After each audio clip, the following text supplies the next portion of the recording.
당뇨병이 있다면 췌장 건강 각별히 신경 써라. 교수님도 공히 말씀해 주셨는데 그 이유부터 한번 살펴보도록 하겠습니다.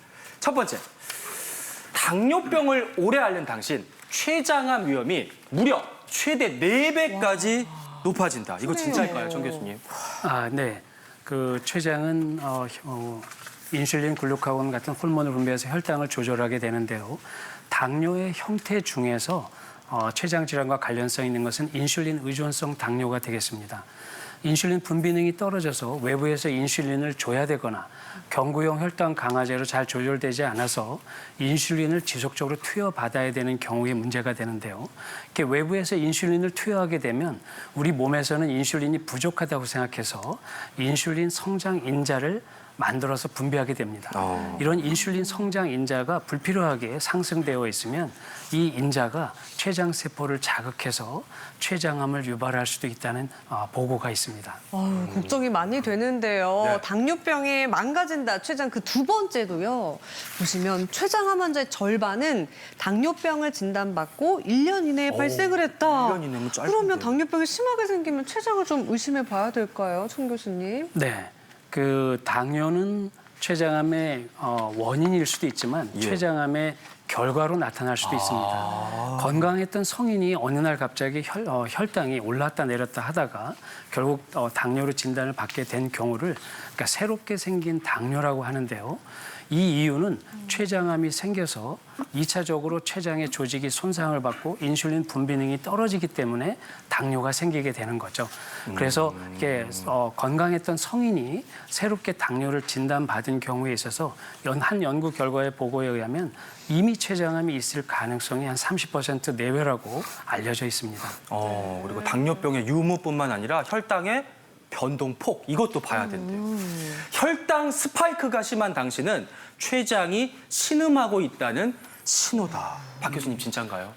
네, 혈당 스파이크란 식후 혈당이 치솟는 현상을 이야기하는 겁니다. 일반적으로 식사를 하게 되면 누구나 혈당이 올라갈 수 있는데요. 이 올라간 혈당은 췌장에서 인슐린이 분비가 되면서 정상 레벨로 이제 떨어뜨리게 됩니다. 하지만 췌장 기능이 떨어져 있는 사람은 인슐린 분비능이 떨어져 있기 때문에 이를 정상으로 돌리는 당을 정상으로 돌리는 기능이 떨어져 있어서 식후 고혈당이 관찰이 되는 거죠. 따라서 혈당 스파이크는 췌장 기능이 좋지 못한 것을 간접적으로 보여주는 그런 지표라고 할 수가 있겠습니다.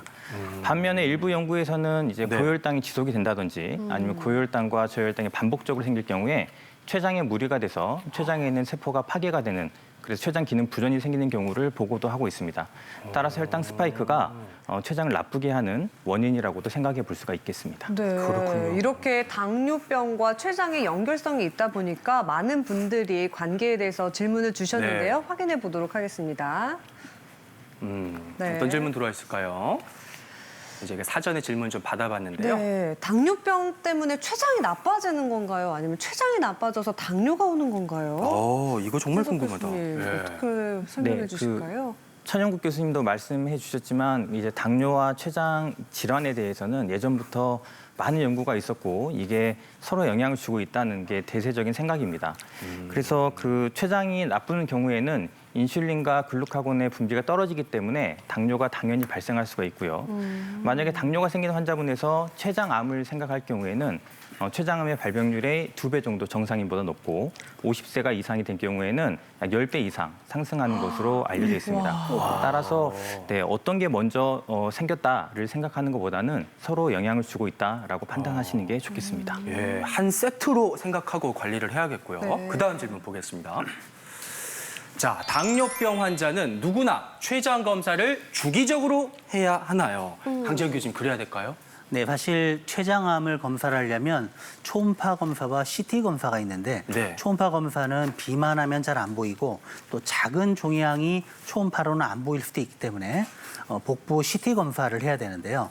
사실 당뇨병 환자가 전체 인구의 10%나 됩니다. 네. 거기에다가 당뇨병 환자 중에는 합병증으로 신장 기능이 안 좋은 분도 있는데 이 CT 찍을 때 조영제 투여를 하는 게 신장에 손상을 줄 수도 있고 또 방사선 노출 문제도 있죠. 그래서 모든 당뇨병 환자가 받기보다는 가족력, 췌장암의 가족력이 있다든가 또는 최근에 혈당 조절이 잘 되다가 갑자기 안 된다. 안 될 때, 이럴 때는 CT를 찍어보는 게 어떨까 권고드립니다. 예. 야, 오장육부에 췌장까지 이 해야 될 검사가 점점 많아져서 진짜 그러니까요. 큰일인데요.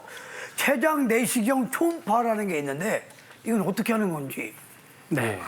그 초음파 내시경이라고 하는 것은 일반 내시경과 다르게 그 내시경 끝에 그 초음파가 장착된 특수 내시경이 되겠습니다. 그래서 일반 내시경처럼 위로 들어가서 위를 통해서 췌장을 보는 검사가 되겠는데요.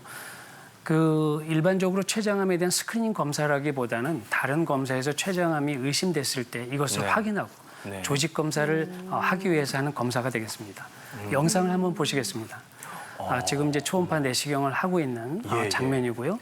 저 기계는 이제 조직 검사를 할 수 있는 특수 기구가 되겠습니다. 이것은 12지장을 통해서 췌장을 들여다보고 있는 영상이 되겠는데요. 그 7시, 6시 방향에 있는 부분이 췌장이고 저 길게 시커멓게 보이는 것은 담도가 되겠습니다. 그래서 배 안에서 바로 췌장 옆에서 그 위장을 통해서 췌장 안을 들여다볼 수 있는 아주 가장 정밀한 검사법이라고 할 수 있겠습니다. 아니 저거 보니까 우리 안에 우주가 있다는 그런 생각이 막 들기도 하는데요. 예. 시청자 궁금증 이런 것도 있었습니다. 보시죠. 네, 단 음식을 많이 먹으면 췌장도 망가질 수 있나요? 사실 음식 많이 먹으면 달달한 거 혈당 올린다는 말은 있는데요. 이것도 췌장에 무리를 줄까요, 교수님? 안 좋을 것 같은데. 네, 췌장이 건강한 사람이라면 단 음식을 많이 먹는다고 해서 당뇨나 췌장 질환이 생기는 것은 아닙니다. 그러나 오랫동안 단 음식을 먹게 되면 2차적인 효과를 생각을 해야 되는데요. 이 잉여 칼로리가 지방으로 축적해서 우리 몸에 축적되기 때문에 복부 비만, 지방간이 생길 수 있습니다. 그리고 또 혈중, 중성 지방이 상승하게 되는데요. 이것이 너무 높게 상승하게 되면 췌장염이 생길 수가 있고 또 혈당이 계속 지속적으로 높게 되면 췌장에서 낮추기 위해서 계속해서 일을 해야 되죠. 그래서 췌장에 무리를 줄 수가 있기 때문에 단 음식을 이렇게 지속적으로 먹는 것은 좋지 않겠습니다. 네. 근데 요즘 뭐 폭염이라 운동도 하기 힘들고 자꾸 달달한 과일이나 음료만 먹다 보니까 혈당이 그냥 들쭉날쭉 요동친다는 분들이 많은데 하루에 딱 10분만 하면 혈당 관리에 도움이 되는 아주 기가 막힌 짬짬이 운동이 있다고 합니다. 나가서 한번 배워볼게요. 트레이너님 나와주시고. 네네. 짬짬이 10분만 운동. 하면 된다니까 아주 매력적입니다. 이게. 짬짬이 네. 운동. 네, 집에서 이 밴드를 이용해서 짬짬이 10분만 하면은 뭐 몸 구석구석 할 수 있는 운동을 한번 해보도록 하겠습니다. 네. 해보잖아요. 밴드를 양손으로 잡아주시고요. 네. 그 상태에서 발로 밟아주세요. 이걸 밟아요. 네, 그렇죠. 발로 이렇게. 밟아준 상태에서 우리 스쿼트를 하듯이 내려가시면 되는데 내려갔다가 팔도 같이 올라오실 거예요. 이렇게 같이. 앞으로 나란히 한번 해주시고요. 그렇죠. 앞으로 나란히. 앞으로 나란히. 그렇죠. 이 상태에서 한 번 더 다시 내려갔다가 이번엔 옆으로 나란히. 옆으로 나란히. 그렇죠.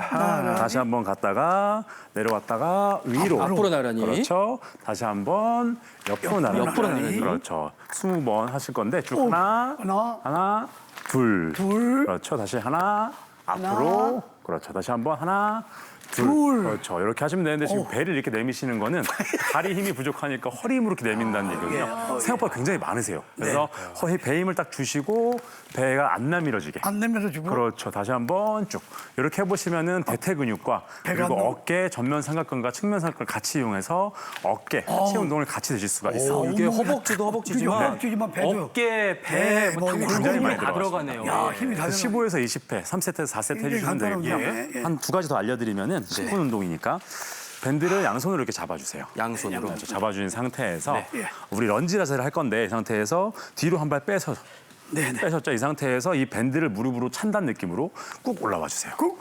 그렇죠. 반대발도 한번 뒤로 뺐다가 다시 쭉. 쭉. 그렇죠. 다시 한번 뒤로 뺐다가 쭉. 쭉. 다시 한번 뒤로 뺐다가 쭉. 그렇죠. 이렇게 해보시면은 앞서 보여드린 스쿼트 동작하고는 조금 다르게 또 자극이 오실 거예요. 호흡이 조금 더 차질 수도 있고. 그렇죠. 이렇게 하실 때 밴드가 너무 팽팽한 걸 없어지지 않게 고정돼야 되잖아요. 그렇죠. 고정된 고정되죠. 상태에서 하나. 그렇죠. 하나, 무릎이 앞쪽으로 마찬가지로 배가 너무 나가지 않도록 백상 선수처럼 배가 이렇게 자꾸 나가는 이유가 허리 힘이랑 호흡이 부족해서 그런 거거든요. 예, 맞습니다. 뺐다가 다시 쭉 하나, 다시 뺐다가 다시 쭉 둘, 뺐다가 쭉 셋 이런 식으로 네, 된다 이제. 그렇죠. 네. 이런 식으로 해주시면 되고요. 양쪽 번갈아 하면서 15에서 20회 그거 했는데 땀이 나네. 해주면 되고 한 가지만 더 알려드릴게요. 네. 10분 짬짬이니까 양손으로 잡아주시고 팔 잡아주실게요. 자, 팔 잡겠습니다. 잡아주시고 그렇죠. 다리는 조금 어깨 넓이 정도로 벌려주신 상태에서 네. 한쪽 팔을 대각선 위쪽으로 만세해 볼까요? 안세? 해보고 이쪽 반대 다리는 바깥쪽으로 빼주세요. 그렇죠. 이렇게. 하나 이렇게 해보시면은 그렇죠. 반대쪽도 한번 해볼까요? 쭉. 오, 이건 만만치 않네요. 그렇죠. 우리 몸의 중심을 잡아주는 낙상을 방지해주는 중둔근 운동도 같이 되면서 하체- 어깨 운동도 같이 될 수가 하체를 있습니다. 같이 해야 되네? 그렇죠. 중심 잡기가 꽤 쉽지 옆쪽 않거든요. 엉덩이가 그렇죠. 자극이 되는 거 맞죠? 네, 옆쪽 둘. 중둔근. 여기, 셋. 요게 이제 잘 되시면은 그만큼 낙상 방지가 잘 돼 있다라고 생각하셔서 양쪽 하나, 번갈아 가면서 둘, 셋. 셋, 잘 되네. 좋아요. 쭉, 넷, 다시 쭉, 다섯. 그렇죠. 기지개 펴듯이 쭉, 하나, 다시 쭉, 둘, 이렇게 양쪽 번갈아 가면서 15에서 20회. 와, 꾸준히 해주시면은 혈당 관리도 되면서 짬짬이 운동하실 수가 있습니다. 재미 붙이셨네요. 네. 아니 저희가 그 10분 운동이라고 소개해드렸는데 지금 뭐 10분이 뭐야? 한 3분 하지 않았나요? 네네네. 근데도 전신에 땀이 나면서 운동 효과, 근육이 막 다 자극되는 느낌이 나요. 네, 혈당 관리하는데 가장 좋은 부위가 이제 하체 근육이기 때문에 그렇죠. 예, 하체. 하체 근육을 같이 써주시면서 운동을 해주시면은 혈당 관리도 유용하고 이 밴드를 이용하시면 저항성 운동을 할 수가 있기 때문에 네. 짬짬이 좀 효과적으로 운동하실 수 있을 것 같습니다. 식사하고 나서 하시면 너무 좋을 것 같아요. 하체하고 배가 들어가는 느낌. 예, 예. 잘 되었습니다. 잘 되었습니다. 네, 잘 되도록 네. 하겠습니다. 아니 이렇게 뒤에서 저도 따라해 보니까 왜 10분만 해도 건강을 지킬 수 있는지 알 수 땀난다. 있도록 예. 강도가 좀 높았는데요. 그럴 때는 밴드 없이 그냥 저처럼 맨몸으로 하셔도 참 도움이 그것도 될 것 좋죠. 예, 같습니다.